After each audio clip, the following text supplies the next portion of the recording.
اہم خبر ہے بلوچستان اسمبلی کی پبلک اکاؤنٹس کمیٹی کے اجلاس میں انکشاف ہوا ہے کہ 2016-17 میں ترقیاتی فنڈز کی مد میں 2 ارب 59 کروڑ 50 لاکھ خرچ ہوئے، بچ جانے والے 74 کروڑ قومی خزانے میں واپس جمع نہیں ہوئے۔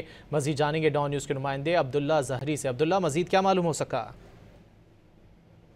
پبلک اکاؤنٹس کمیٹی کے چیئرمین کی زیر صدارت اجلاس ہوا، جس میں پبلک اکاؤنٹس کمیٹی کے اراکین نے ڈپٹی کمشنرز کو جاری فنڈز کی عدم واپسی پر تشویش کا اظہار کیا۔ اس حوالے سے آڈیٹر جنرل بلوچستان کی جانب سے رپورٹ پیش کیا گیا، جس میں بتایا گیا کہ 2016 اور 17 کے دوران ترقیاتی مد میں 2 ارب 59 کروڑ روپے خرچ ہوئے، جبکہ بچ جانے والے 74 کروڑ روپے قومی خزانے میں جمع نہیں کرائے جا سکے۔ اس کے ساتھ سال 2019-20 اور سال 2021 اور 20 کے دوران بھی بورڈ آف ریونیو کی جانب سے 33 کروڑ روپے کے اخراجات کیے گئے، جس کے بالکل ریکارڈ فراہم نہ ہونے کے باعث اکاؤنٹس کی جانچ پڑتال نہ ہو سکی۔ پبلک اکاؤنٹس کمیٹی نے اس صورتحال پر تشویش کا اظہار کیا، جبکہ اس دوران آڈیٹر جنرل کی جانب سے بتایا کہ مختلف ڈپٹی کمشنرز کو سال 2020-21 اور 21-22 کے دوران 19 ارب 14 کروڑ روپے سرکاری خزانے میں جمع کروانے تھے، تاہم پبلک اکاؤنٹس کمیٹی کے اس حوالے سے کچھ بھی نوٹس میں نہیں لایا جا رہا کہ یہ رقم واپس جمع کرائے گئے ہیں یا نہیں۔